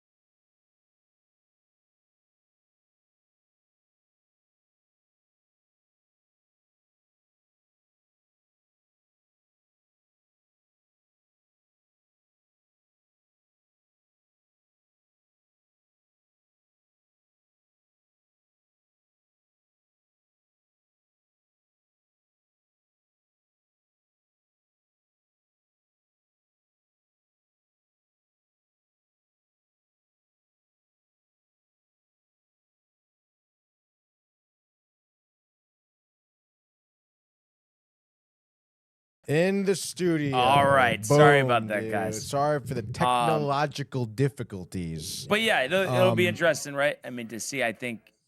We're back. Thought it was me for a second. So, like, I think we both agree wouldn't have been our first choice. Nope. Seems fast, but we'll see. And it's crazy. Even though 4 coaches have been hired, 6 openings remain, interviews going all over the place. I'm most interested to see what the Bills do, and I was surprised they kept their general manager, Brandon Beane. I think he's made some questionable decisions, but who is going to be the Bills coach? Who believes in themselves that they can get Josh Allen to the Super Bowl? That's going to be interesting. So we'll have to see. And obviously, as the week moves on, we'll talk more about both championship games. I did see, I guess the Broncos are going to get J.K. Dobbins back at running back. That's a big get. Pretty cool. They've been running with the rookie Harvey, but to have that 1-2 combination, McLaughlin's not really that good. He's really a third-string running back. So I think that's good for them. So we'll see. But like we said, we'll talk about it more as the season, or the week, in the season technically, progress, Tony. But Breaking news? No, I was just talking to Matt about our conversation. Matt Gabriel? Yeah, I can't share the my text. God, dude. I'm trying to think. What's the thing that is it just like? Do they say sealed or like I'm watching like a lot of Confidential? Suits. No, but when they say like documents or, I feel like there's some type of phrase. I don't know if it's just sealed or. I don't know, dude. You gotta stop watching Suits. I'm almost done with it. I'm not almost done. I got a couple seasons. I don't know. I think it's good. You're gonna watch the spinoffs now too? I probably will. Oh. Honestly. But it just I like just having something just at the end of the night because most days it's just sports, but it is just like there's nothing on. It's good, and I'll probably go to Succession next. I'm thinking. Yeah, great things about that show. So that's the thing. I only want shows with like hype. Nothing mediocre. Not gonna allow it. Just like mediocre Yankee fans. Anyway, if we could go to the world of the National Hockey League. Here he comes. McDavid shoots. Top shelf. He scores. Captain with the overtime winner. That's the middle. That's a world-class hit right here. Tomsky stepping. Rink Washington made the full split save. Are you kidding me? Turn. Side of the net. Between the legs and they score. Filthy. David Pasternak. The silver trophy to the Golden Knights. Goon ads here. If you're gonna watch a lawyer show, watch a good one, Goliath. I'm not familiar with that. Wow, never heard of that one. But also, I'm not. There's not really room for many shows with me. Like obviously, when me and Sam are hanging out, we watch shows. But whatever she wants to watch, I just leave it up to her. Yeah, I don't know. You don't like Billy Bob though, right? Oh yeah, I'm not watching that. Fuck Billy Bob. Just go back to the bottle. But yeah, there's only room, for one show at a time. And not a good show out west for the Rangers. Nope. 5-3 to the Ducks. So it seems like they have they have our number this year, but seems like we're tanking. So I think I'm past the point. I've given up on the playoffs. I am going against what I do for the Yankees. I am saying it's over. I am saying there's no hope. But the difference is they said they're doing a rebuild, basically a retool. So I guess it's all relevant. But yeah, Artie continues his hot play, his 19th. Gavrikov, and that was power play. Gavrikov also, his career high is 8th. There's been some talk he could be a guy of interest to trade. I mean, we did just sign him, but I don't know. I mean, I guess if we were going to get like a really good package for him, it might be worth it. No, fuck that, dude. You don't think so? A first rounder for Gavrikov would be kind of nuts. Who's getting a first rounder? I'm just throwing it out there. No one's getting a first rounder for him. But I'm just throwing it out there. But it's not going to happen. I'm just throwing it out there. It's not going to But happen. it could. Sure, dude. Yo, Gavrikov for McDavid, dude. Straight up. No, but if it was a first rounder, in all seriousness, would you take it? Yeah. I feel like you have to. Right? Why wouldn't you? Yeah. That's ridiculous. Yeah. But yeah, good for Gavrikov, Panarin. I think it's a 10-game point streak now. I think he's on, or Something like that. They said last night. It doesn't really matter. I mean, they fucking lost, dude. They're on the back-to-back. They're killing you with the picks. Are you done picking them now? Was that like the nail or no? I don't know, man. I just feel like if I'm gonna sneak around well, you know what I wins mean? and It's stuff. like if I'm gonna lose, I'm not like, what's the point? Like, Yeah, I guess so. I don't want to fade him. I mean, maybe I will fade them, dude. The Kings the Kings are not plus money. The Kings, like, on the back-to-back, like. You're gonna end up taking the Rangers. I just have that. You have that look. I don't think so, dude. Okay. We'll see. We'll see, right. dude. I wrote some notes down for the pick segment. Some dude. notes down. I only saw like a quick video of it. Rick was talking about it, but Bravowski taking off the gloves last night, huh? Yes, dude. You saw that against San Jose, dude. Florida was fucking eating shit. Askarov was getting involved in a little scuffle, and then Bob over there skated the 200 feet, fucking roaring down, dude. Wow. And you don't see that very often. The goalie fights, dude. It wasn't necessarily a great fight, I guess, but it was good enough. There was a couple good, hits, dude. Well, I loved how Rick was saying, like, the NHL, like, we're talking about, like, people acting, like Stephen A. They act like they don't like fights, and he was saying, like, fights that's what makes the game. It's awesome. Yeah, dude, those people don't understand hockey, I don't think, dude. They don't watch every game, dude. Right, Ernie? But yeah, dude, I mean, hockey, it's just, I don't know, it's built different. You know, those players are just built different, so. Yeah, absolutely. So that was interesting. We mentioned the Islanders, or we guess we didn't mention the Islanders, but they win again 4-3. Anthony Duclair, how about that? 2 goals, Tony. 2 goals, dude. 2 assists for Schaefer. That's right. And the Canucks are reeling at 16-28. Devils win again 2-1. Overtime win there. So hanging on by a thread. And you said we both went 3-3, right? That's right. So what are the exact numbers we're talking here? 28 and 26 are the exact 28 numbers. and 26. I think a little late comment there from your mother. Probably didn't refresh. Oh, guessing. yes. Yeah, that's definitely what it is, because we're definitely all good now. And then how about we've switched Pollock's mind in one day? He wants Panarin. I know, right? So we're trying to help you out. I would Glad too, you saw dude. the light. I think you'd make the team a lot better. We're trying to help him out. We're trying to help him out. The Mighty Ducks, been telling you it's over before Eager's injury. We know. We got a goalie fight. We're a goalie fight. If those goalies didn't have those pads on, they would have messed each other up. Did you see Bobrovsky ripped off Askarov's helmet? Like he just was not happy. I grabbed it from the back and just pulled it right off, dude. Yeah, he was tight, dude. With the Panthers, it's so early. We're so far away from the playoffs, but then up and down, even on the record, okay, it's respectable. Any chance this is like the Chiefs going into last year's Super Bowl where they're just kind of beaten down and this is the beginning of the end, or you think they find some more consistency as the season progresses? I think they will, dude. I mean, people forget too. Matthew Tkachuk, that was his first game back. Yes. This season, so obviously, not much to show for it last night. A tough loss to San Jose, but not for nothing. The Sharks have been playing some pretty solid hockey all year long, and with Tkachuk back in the lineup, yeah, give him some time. He'll heat up. I can see them, going into the playoffs. Still, maybe not as much of a powerhouse, but a powerhouse nonetheless. They're going to be definitely threatening.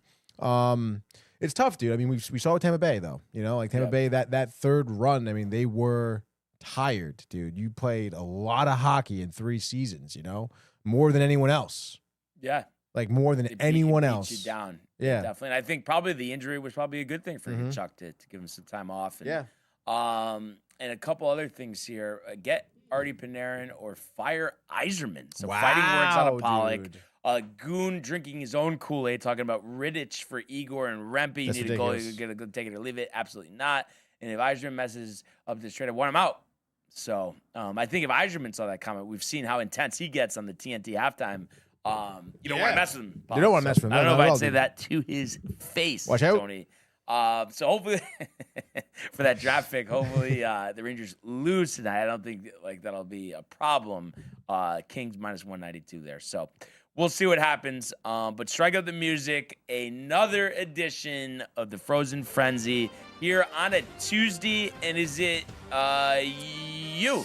Because I gave you the Rangers. I didn't take the Rangers. Gave me the Rangers. I'm going to give you the Rangers again, or are you going to say, no, I'm not going to start with them? You gave me I think you're right. Yeah. No, I'm not gonna start with the Rangers, dude. Maybe I'll give you the Rangers. See what you do, dude. But in any case here, let's see.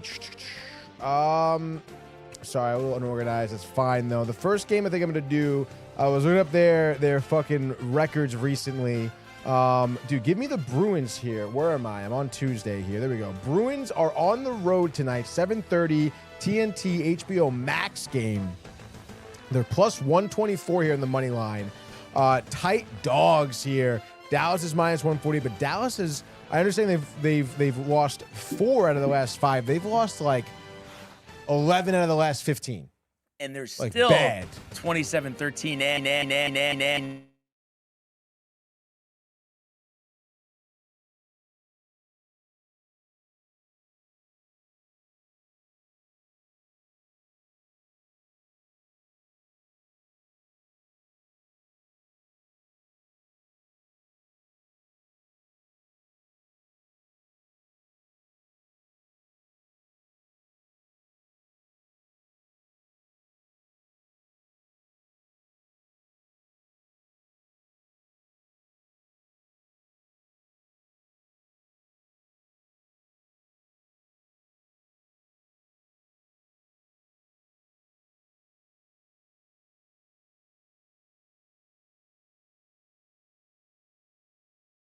Now we should be back. Thank Let's God. go, dude. Barnes broke it, he says. Yes.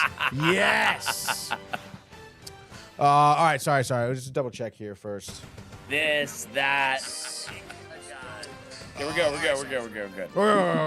Dude, we get the fuck out of here, dude. Stars. All right, dude. So yes, give me the Bruins here, plus 120, whatever, dude. Over under was 5.5. Oh, that's tough, dude. I would imagine good goaltending. Bruins sneak by here. I'm gonna say 3-2 in regulation. Pasternak in the third period for that 60th point, 21st goal of the season. Bruins and the under. All right, so Sharks got lucky last night in Florida, the fight, but they're not going to have that luck at Benchmark International Arena in Tampa. I'm excited to be there soon. But Tampa 12-9 at home, but 13-4. They've won 4 out of 5. They're the top in the Atlantic, and I just think a veteran team going against a young team, Celebrini this, Celebrini that, back-to-back. Vasilevsky looking like prime Vasilevsky this year, 20-7 between the pipes with a 9.16. I think no problem for Tampa here. Give me Cirelli and Kucherov with goals, and I'm gonna say Tampa wins this one 5-2. So give me Tampa in the over. Tampa, with the over, okay. All right, next game here, second game for me. I want to take the Wild, dude. Where are they? There we are. The Wild, Minnesota, going over to Canada, Minnesota Wild play on the back-to-back. They're plus 110 on the money line here. Excuse me. Look at both these two teams. Canada, Montreal, that is, has been struggling a little bit, dropping 3 of their last 5. I know Minnesota Wild have done that as well, but they just won back-to-back games. Buffalo in overtime just took care of business last night against Toronto. I know you're thinking, wow, like Gustafsson last night, he's their starter. You know what their backup? Yes, dude. It's because their backup is one Mr. Volstead 4 shutouts on the season, 12-4 record, 264 goals against on average, 916 save percentage. Probably one of the better backup tenders around the league here. And of course, you have some great names there: Matt Boldy, Matt Zuccarello, Kaprizov, 57 points on the season. I mean, giving Minnesota plus money all day long. I know Suzuki's been hot. I think 6 points his last 5 games. Volstead will stop him down, dude. Don't worry about it. Boy, I wish we could have like a Suzuki on the Rangers. 26 years old, 55 points on the season. We don't have any of that, dude. In any case, give me the Wild here. Over under 6.5. I think maybe Minnesota goes on a little bit of a tear here. They win this game. I'm going to say 5-3, Minnesota in the over. I usually don't do this, but I just was talking about the game, and Corey just sent me a text.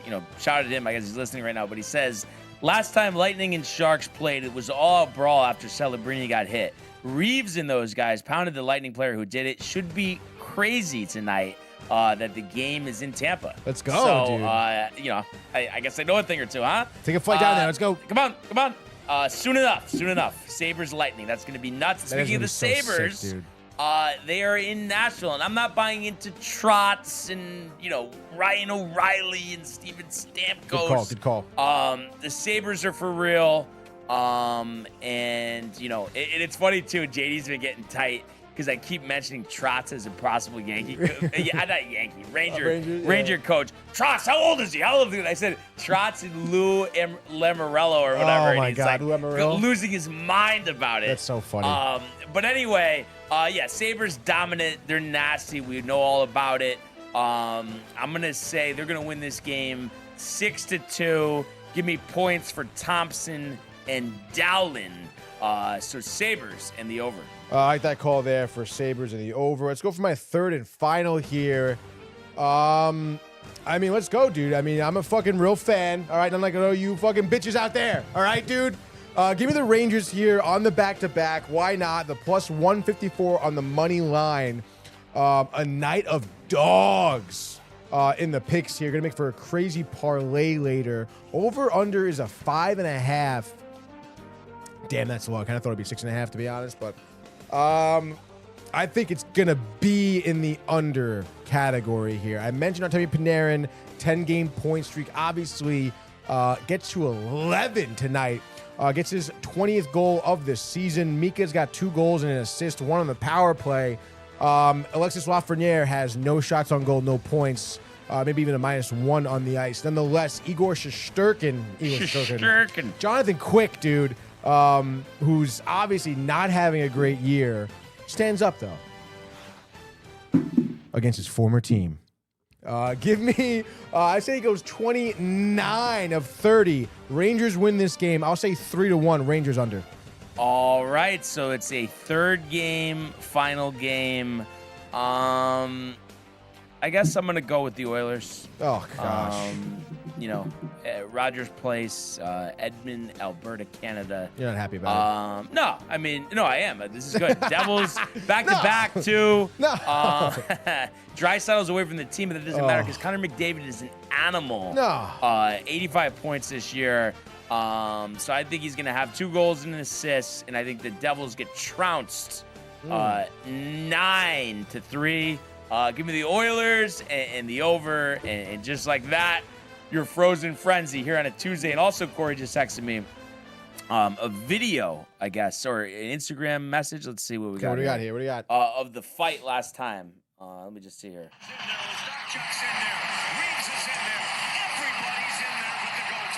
Wow. Is it crazy? Nuts.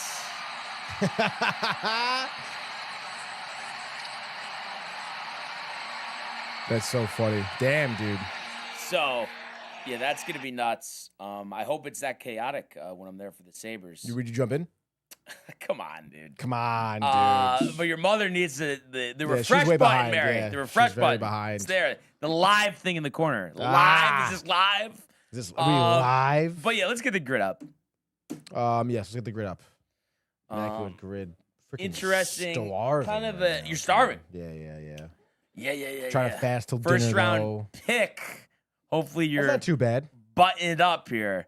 But let's get the music all up. right. And let's take a look. How this about we can do Pete Crow for Chicago? first round pick, but is that Doesn't have to be with that team. There's to play for the for the team. And then you could also do Sonny Gray, right, for St. Louis.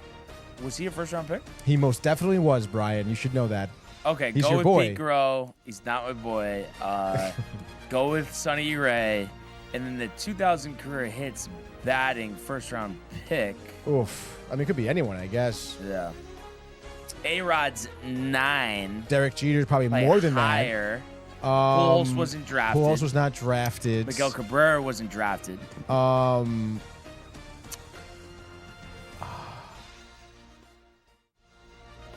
Kind of tough.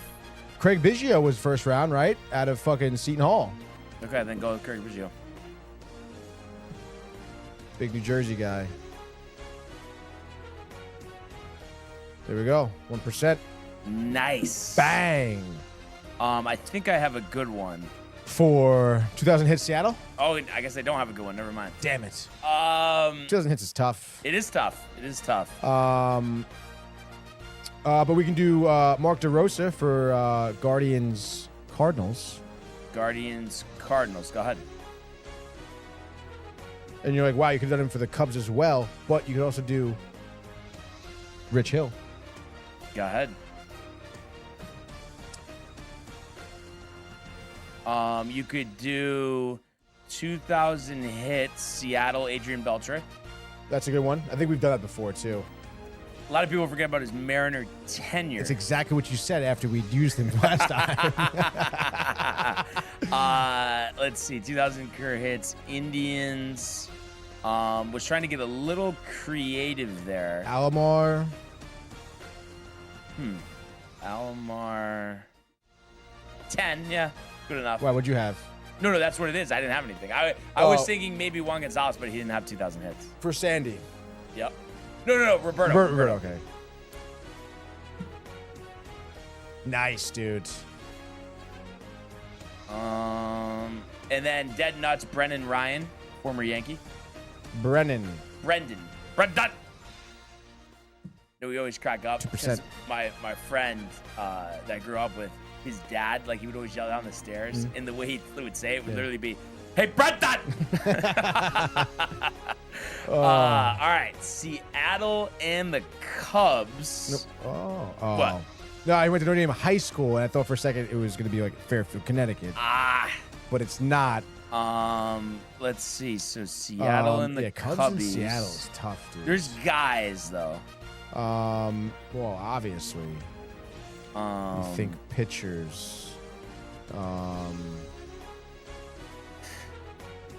Let's see. Pitchers or outfielders. Miguel Cairo, is that? That sounds about right. Miguel Cairo. Not to Thank be you, confused Josh. with Miguel. A 0.5, a fat dime. There we go. Miguel Cairo. Bang. 0.5, 31. dude. There we go. All right. So we move along here to the gridiron. Which is going to get kind of crazy. What, you looked at it? No. Okay. But the first team all pro, I mean, you got to be a little careful there. On your toes, dude. You can't be reckless. You can't have reckless abandon, Nope. Tony. Nope. Okay, so for the first team all pro, Ryan Clady for the Broncos. CLADY. 0.3. Okay. And then for the Lions, you could do Penei Sewell, so SEWELL. SEW. Yeah. That guy. Penei. Well, Penei Vodka, dude. Little Penny Vodka. All right. I mean, how's that not his nickname? Right? Come on. Right? It should be. I know, do they have his nickname on Football Reference? Right? No, come they on, don't. man. You don't do nicknames over there. T.O., first team all pro Eagles. Terrell Owens? Terrell Owens, dude? 6%. Nice. And then for Dolphins and the Eagles, you could do AJ Feely. Feely. They're AJ. AJ, not just J. J. But AJ. J. Feely. Who and went to then- Oregon. Let's see. Damn it. Dead nuts, Tim Boyle. Okay. Let's do that. I didn't know he was with Detroit. Been everywhere. You can. Been everywhere. You could do Mariota for Raiders and Eagles. Marcus. Mariota. 6%. Okay, let's see. For the Dolphins and the Broncos, you could do Brandon Marshall. And make sure it's 28. 18. The 06. 06, 18? Yeah. 11%. Okay. Let's see here. So Raiders, Lions. And then Raiders, Broncos. Raiders, Broncos.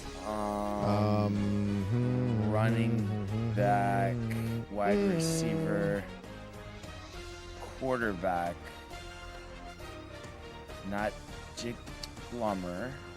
Not Geno Smith. Gardner Minshew. Not Gardner Minshew. Not Case Keenum. I don't think Terry Bridgewater. Teddy Bridgewater was never on the Raiders. Let's see here. And then kickers, Janikowski was never on the Broncos. I don't think Marquette King was on the Broncos either. Oh, he was? 3%. There we go. Marquette King. How many King. times do we use a punter on a grid? Yeah. 3% All for right, Marquette King. So Raiders, Lions. I think we could do Dante Culpepper. Let me just make sure. Yes. Culpepper. Yes, dude. 57%. Very admirable. Very admirable. As we move on now to the hardwood.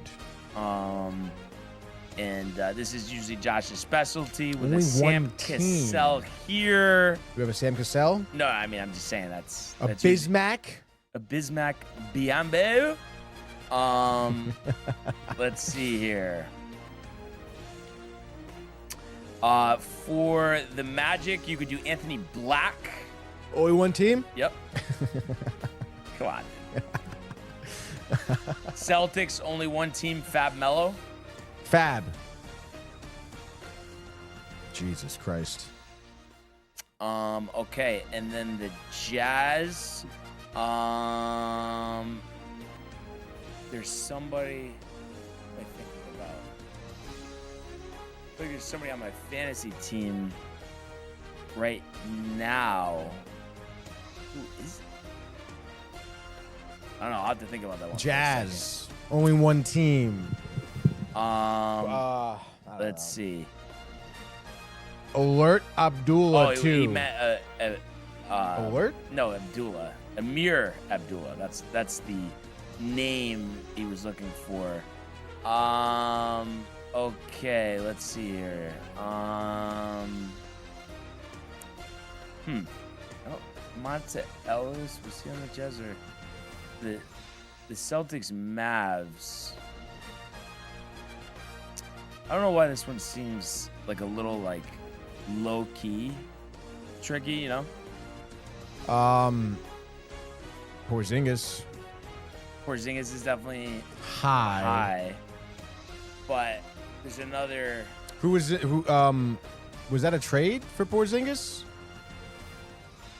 I think, but I'm just having trouble piecing together who it is. And I don't think not Deshaun Stevenson.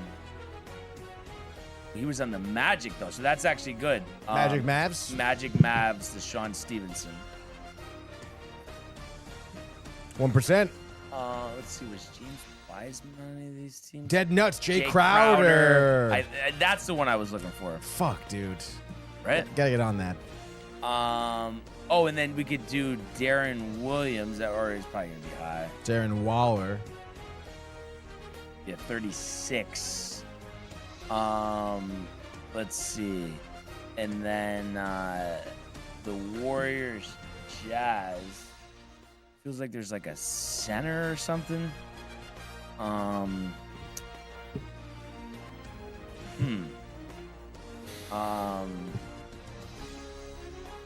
One team Jazz. I gotta get this.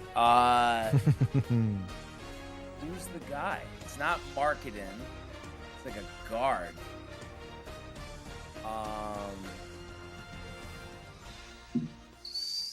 Trying to think about this for a second. Utah, only one team. Kyle. There we go. Filipkowski. There we go.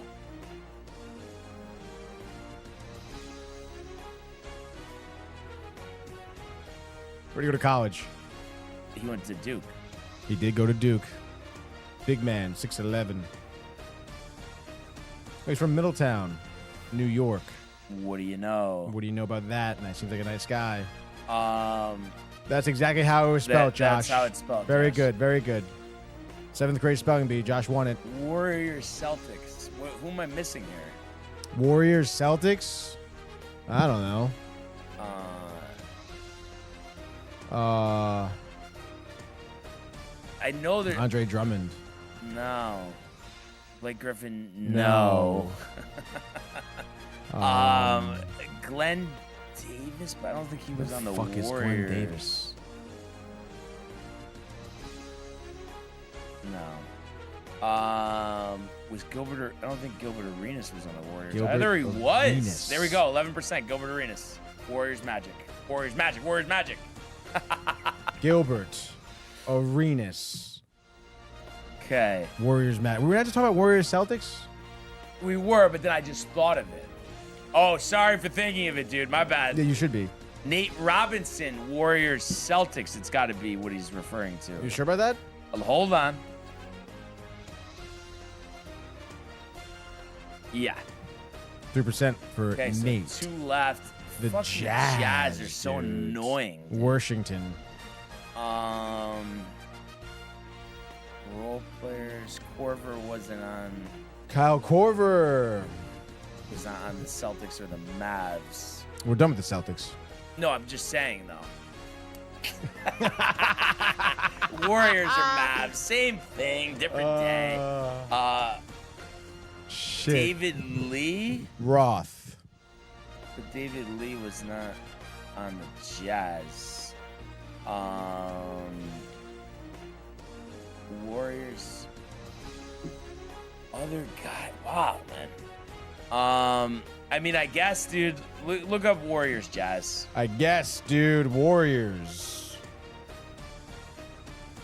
Jazz players.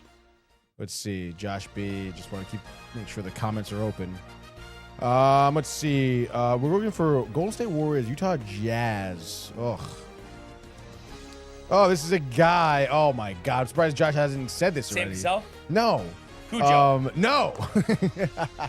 But this is another name. Josh B probably mumbles it in his sleep. 12th pick overall by the Jazz in 2011. Went to Colorado. He's a shooting guard, small forward. Played with Utah until 2018, where he was traded to Cleveland and also Sacramento in the same year. Then went to Golden State the next year. Traded to Phoenix. Played with the Knicks 2020 to 2022, then to Detroit until 24, back with the Knicks that same year, and then played for Miami 24 to 25. And he was drafted by the Jazz in 2011? Yep. Oh, Cantor? Nope. Oh, Chris Humphries? No, Chris Humphries is for Mavs Jazz. Jimmer it says. Fredette. Or no? You talking to me right now? Yeah. No. Wait, and this is for... This is a name that Josh B says. When he's drafted by the Jazz? Yes, Oh, Warriors. Burks, Jazz. Burks. Warriors. Jazz. Warriors. You want to do Humphries for Mavs Jazz? Thank God. Jeez, dude. Oh, shit. How you spell? Is it Chris the normal way? No, it's K. K-R-I-S. Yep, Oh, there it right is. there. Okay, cool. Chris Humphreys. 0.5 for Humphreys, a fucking To loser. the hockey we go. 38, dude. To the Is hockey. Cujo in play? we go. 300 career wins. No, dude. He didn't play for any of those teams, I know. right? Anthony Duclair is too high. For Sharks, Islanders? Yeah. Fuck. Ryan Reeves, though, Penguins, Sharks. Penguins, Sharks, Ryan Reeves. How much? 4. Let's do it, dude. Below him, we can do Louis Domingue. Mr. Domingue, how are you? Mr. Domingue, classic. Fuck. How the hell do you spell Louis? Doesn't matter. Spell Domingue. Oh, it's Louis. Trying to think. Islanders, Sharks. That's a tough one. Nick Leddy, maybe the defenseman. Could. Sharks 300 wins is also hard. Who the fuck has done that for the Sharks? Also for the Devils, who else has done it for the Devils besides Martin Brodeur? Who's one game? Let's see. That's what's gonna be tough, dude. There obviously is, but I don't fucking know. Brodeur 300 wins, Devils. Josh B so fucking funny. Oh, come on. And then for the Capitals too. Who's even done it for the Capitals? I think some guy in the fucking early 2000s did, but his name is something crazy Russian, I think. I'm trying to look into it to see. Because Braden Holtby never did. So there's a guy for the. Oh, no, that's not okay. What? No. Never mind. Ignore what I just said. I'm gonna go around for the other things here. Islanders, Devils. I guess I'm pretty sure you. Oh, could- I got the guy that you're talking about for the Capitals. Yeah, what's his name? Mad Russian, So, right? do you- Olaf or something. Olaf. I don't Type know. in his- Olaf, it'll come up. Really? I mean, I doubt there's too many Olafs. That's him. Yeah. But that's the fuck was the other guy, dude. dude? That's the guy. Like, Oh my God, dude. Tucker Rask, he didn't play for any of these teams. Tuukka Rask. Yeah. Craig Anderson. Craig Anderson did not play for any of these teams. Tuukka Rask. I don't know. Where did he play besides Boston? Did he play anywhere else besides Boston? Where's Tommy when you need him? Martin Brodeur. All right, let's do Bavoulier for Islanders, Capitals. Let's just get some fucking Anthony's in here. He only played for the Bruins. Tuukka Rask did. Yeah, okay, I thought so. And we're gonna do Carl Hagelin for Capitals, Pittsburgh. Okay. Islanders, Devils. I think it's why I can picture his name right now. Not Tony DeAngelo. For Islanders, Devils. Yeah, he didn't play for the I don't Devils. think he did play for the Devils. Yeah. Zach Parisi, maybe. I feel like he would be high though. There's another Devil, a longtime Devil, that I think ended his career with the Islanders. Defenseman, not American. Oh, what about Kyle Palmieri? Kyle Palmieri for Islanders, Devils. I mean, I could check. For Islanders, Sharks. No, I think it's Islanders Devils. That sounds about right. I think we could do that. Let's do it. Send Yep. it. Don't even check it. 24%. And by the way, that was from Corey. Let's go, dude. And he also says Corey obviously knows. Islanders Sharks Nabokov. Nabokov? Yeah, Afghani? he didn't say. I'm going to bet Afghani. I mean, I can just look it up. Evgeny Nabokov. Stats. Hold on. Everybody's so anxious these days. Oh, oh. Yep. Wow. Oh, 28% for Evgeny. How much was Duclair? 26. Oh, you're actually lower. Crazy. Interesting. All right. So the 300 wins. Not Cujo. No Cujo, dude. I can't tell you. Either one? Antiniemi. I'm trying to say San Jose right now. Antiniemi, I don't think had it. When did he play? Early 2000s, but to the mid 2000s. But I don't think he had it. Who else? Not Tank Dell. There was a Dell. Anton Dell maybe was his name.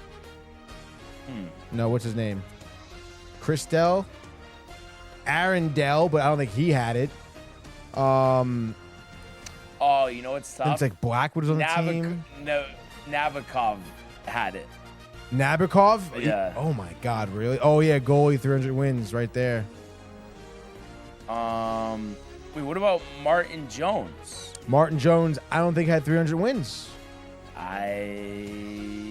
Oh. Okay. 300 wins is like a good amount. No, I know. Like Martin Jones, I know he's been there a while, but he's on the Sharks for forever. They weren't winning games. Like it's not going to be clear. I mean, I guess maybe Afghani Nabarkov over here was a long-time Shark.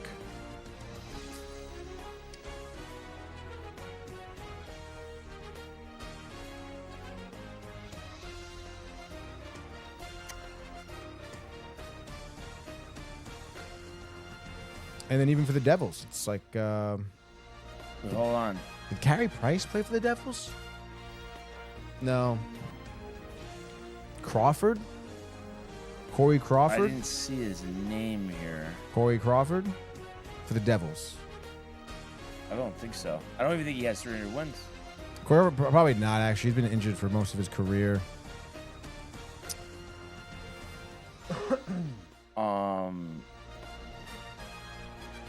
Yeah, 260. Corey Crawford did? Yeah. Wow, even with those injuries, I could just 260. Let's see. Not Cam Ward, right? Cam Ward. Yeah. No, Chicago. Corey Schneider. Corey Schneider for the Devils, 300 wins. Doubtful. Let's see. Corey Schneider. No. Corey Schneider. Wow, Corey Schneider. What a name, dude. Yeah, dude. These are fucking. I don't know. Do you even have like someone in the Sharks that you could like? No, I think I have the guy. This is a guy. This is for San Jose. No, I think for the Devils. Oh, really? I have to check. I think I have the guy. Is it some guy from like this century? There's no way. Yeah. Really? I think. I have the guy, Roberto Luongo. And I don't have the guy. Don't have the guy. Wait, Luongo didn't play for the Devils? No. Oh, he doesn't have 300 wins? I mean, Luongo played for the fucking Florida. He played for what? Buffalo. This is like the most frustrating thing ever. Vancouver he played for. It feels like we're just not going to get it. It's like, do we just lay down and just... I mean, we have to do Brodeur, and then Sharks is, I don't even know. I mean, would you know if I said the... I mean... Would I know if you told me the guy's name? Yeah. Let's see. Fleury, no. No. No. What about Luongo? Roberto Luongo did not play for... Wasn't I just talking about him? Oh, yeah. He did not play for the Devils. Or the Sharks. Ed Belfour. Chicago, Montreal. Dallas. Glenn Chico Resch. Don't know much about him, dude. Who's that from? Corey said it. Corey. Glenn for the Devils? I don't know which one, though. How do you even say that name? Chico. Let's see. Glenn Chico Resch. Where is he? Chico Resch. No, said. 231. This is insane.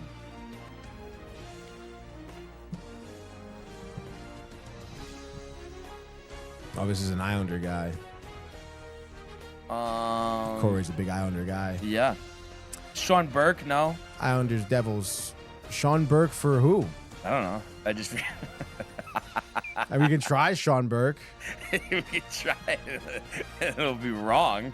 Patrick- No, wait. Yes, he says he played for the Devils. Sean Burke. Really? Yeah, try it. Let's There we go, go. dude. All right. 9%. That's Okay. huge right there. I'm just grasping at straws here. Sean Burke. That's a good call. We got to remember that, dude. The fucking Yes. Whaler. What about Kerry Lattinen? No, Thrashers and Devils. Okay, not Devils, but we're looking for the Sharks. Billy Smith. No. Tuukka Brada. Mike Brata. Ricker. Michael Ritker played for San Jose.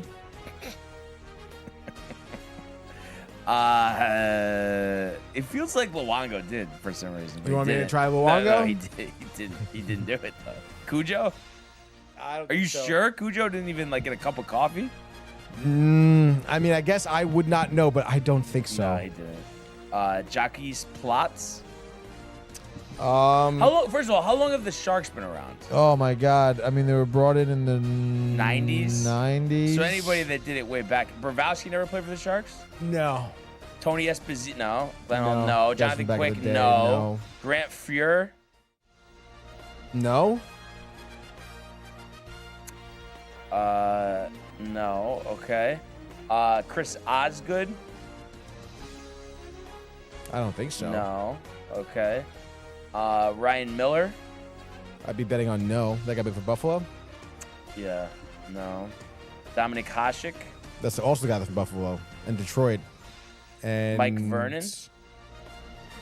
Mike Vernon. Yes, Mike Vernon. Mike Vernon. Yep.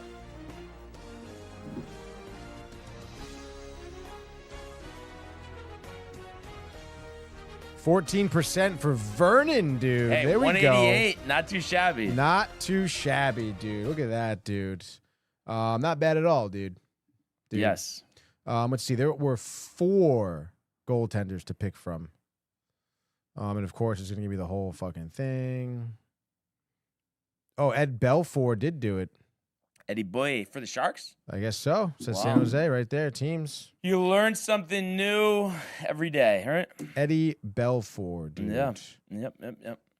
You all right over there? You good, dude? Are you all right, dude? And then who's this guy? Oh, this is your guy in a balk-off. Evgeny.